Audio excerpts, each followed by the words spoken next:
E eu já começo essa edição perguntando como é que vai o seu coração, hein? Esse órgão vital do corpo humano e as doenças relacionadas a ele estão na causa da morte de 3 em cada 10 brasileiros. É isso mesmo, 30% das mortes ainda são causadas por, às vezes, vilões silenciosos, doenças cardiovasculares. E se a gente falar sobre números absolutos, são 400 mil vidas perdidas por ano. Agora, o mais preocupante é que 40% dos adultos têm essa dificuldade, têm esse problema, e muitos deles não sabem. Você pode achar esse número até pequeno, não sei. Mas e se eu te disser que 20% das crianças e dos adolescentes já convivem com níveis elevados de colesterol, muitas vezes sem saber?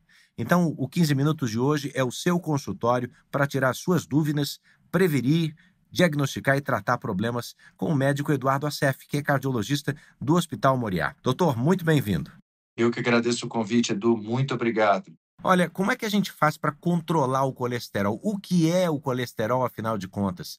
Pode ser uma decisão que salva vidas, isso a gente sabe, né, doutor? O colesterol, ele tem seus benefícios para o nosso organismo, né, Edu?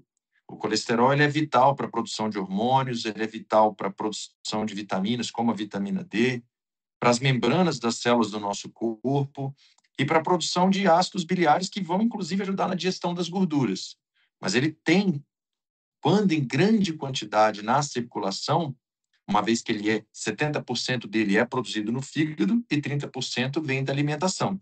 E quando ele está em grande quantidade, ele pode trazer alguns prejuízos para o nosso organismo. Tem alguma coisa que a gente consome que aumenta a produção de colesterol no fígado, doutor?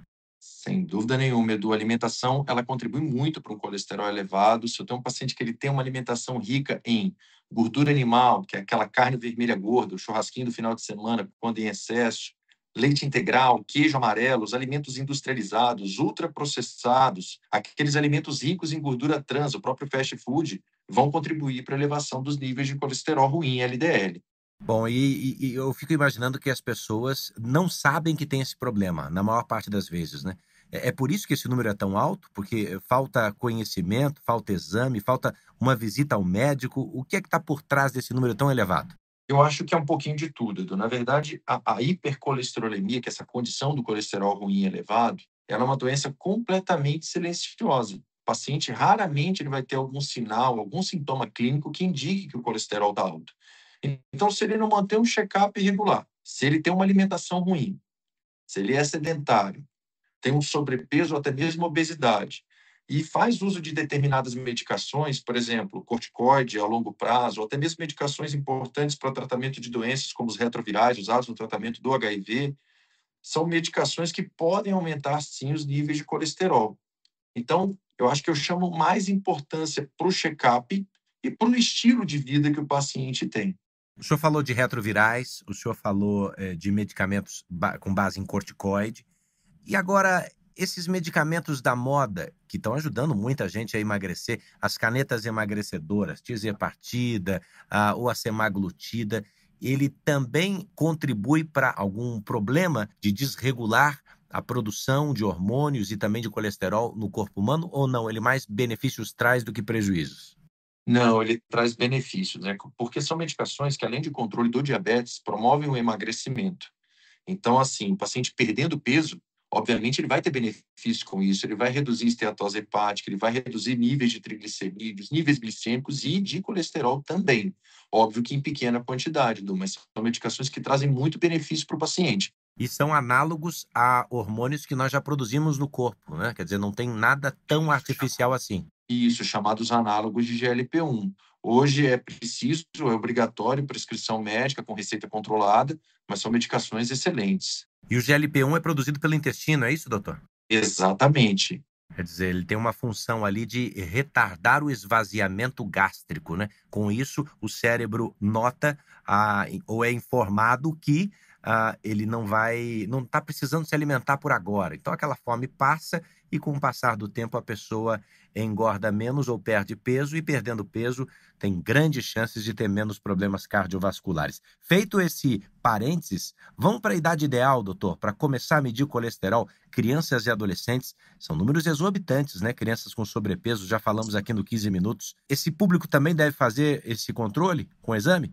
Sim, Edu. Na verdade, as diretrizes de cardiologia, elas orientam começar um rastreamento com dosagem de colesterol a partir dos entre 9 e 11 anos de idade, tá? Independente de fator de risco, independente de alguma doença que esse paciente, que essa criança tenha, entre 9 e 11 anos já é recomendada a dosagem pelo menos uma única vez dos níveis de colesterol e suas frações. Quando o paciente ele tem entre 17 e 21 anos, a gente recomenda dosagens só para aqueles pacientes que têm histórico familiar de colesterol ou de doença coronariana, AVC, alguma doença cardiovascular na família, ou para aqueles pacientes que já têm hipertensão, diabetes, obesidade, que sejam tabagistas, o que a gente observa hoje nessa faixa etária.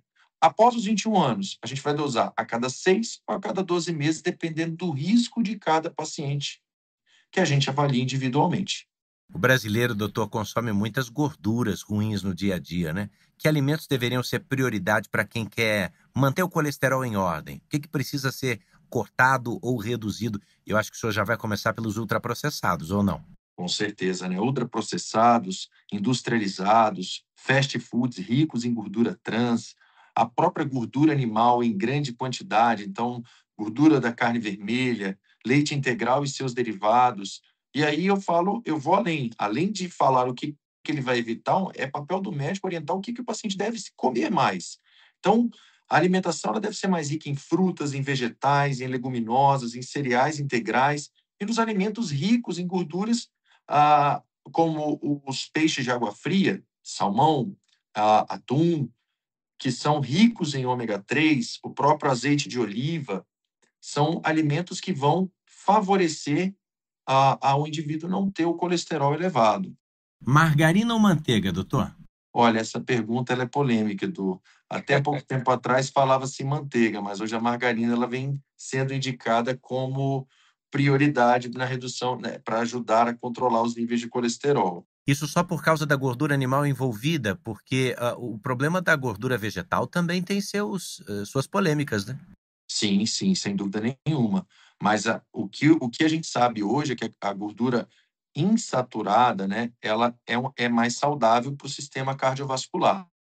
Então, a margarina hoje, ela é indicada como mais saudável do que a manteiga. Bom, tem gente que cuida da alimentação, que pratica exercício, mas ainda assim tem colesterol alto. Tem um componente genético nessa história que o senhor nos explicou, de produção de 30%, 70% de colesterol, parte da alimentação, parte do próprio organismo, doutor?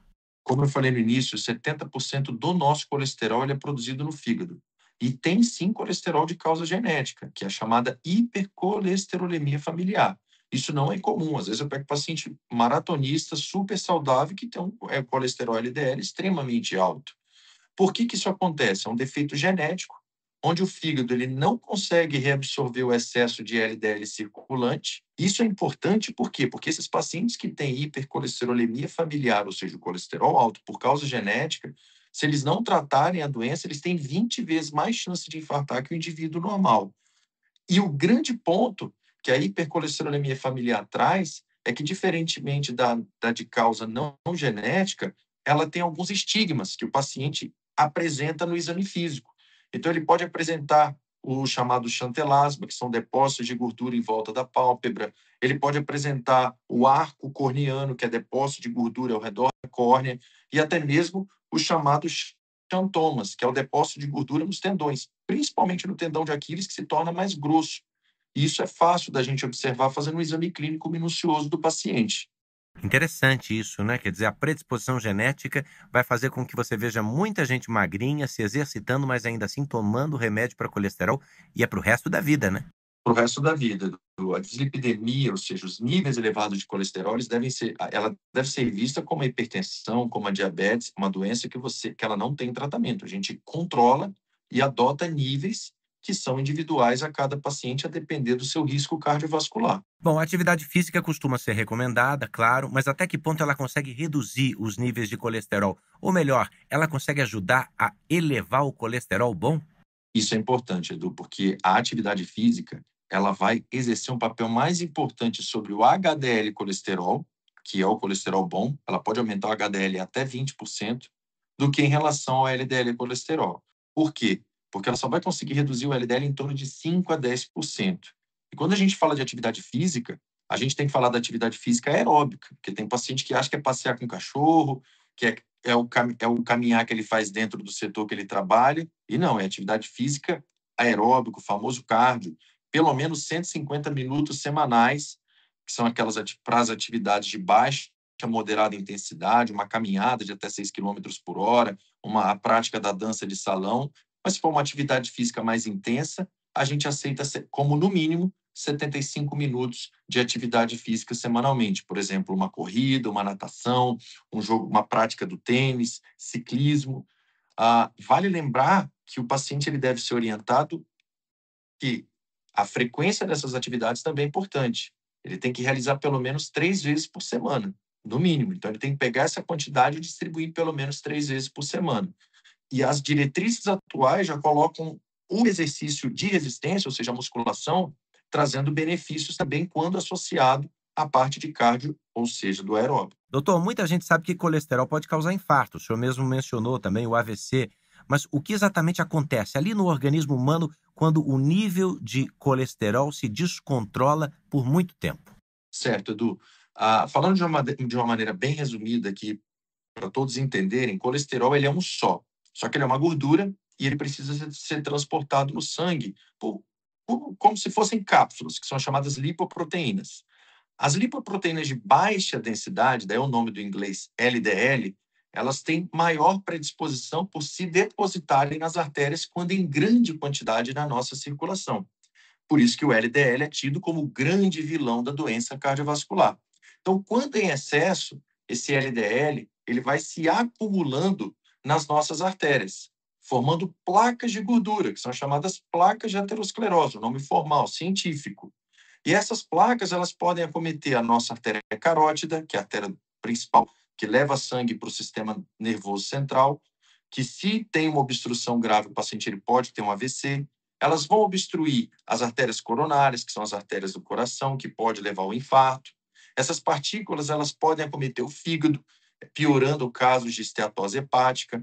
Podem acometer também o sistema nervoso central, promovendo quadros de demência, que é a chamada demência vascular, porque o LDL ele vai lesando as nossas artérias do cérebro, promovendo ali uma inflamação, um estresse oxidativo, que nós chamamos muito grande. Então, assim, o LDL, em grande quantidade, ele traz muito prejuízo para o nosso sistema cardiovascular.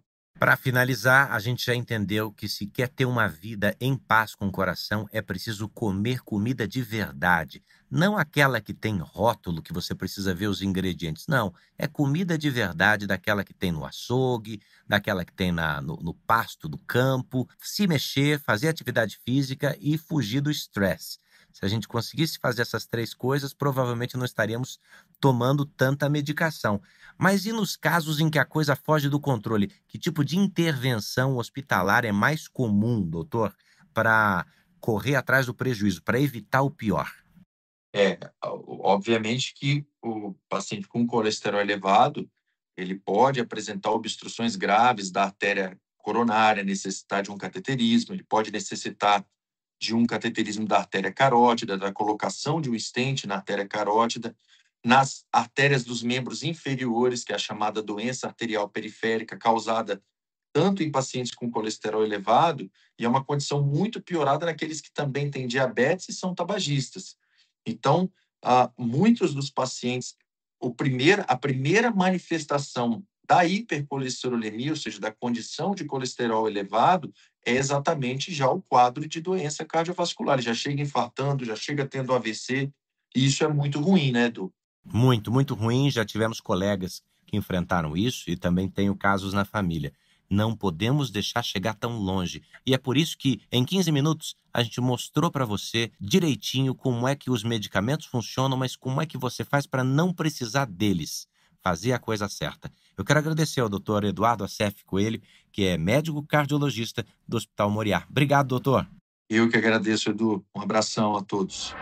A todos. E aqui está terminando a edição 1271 do 15 Minutos de hoje, que tem produção de David Bezerra. Nossas estagiárias são Amanda Fusita, Bárbara Maiato e Yasmin Logrado. A sonoplastia é de Diego Marcondes. Coordenação de conteúdo de Deni Almeida.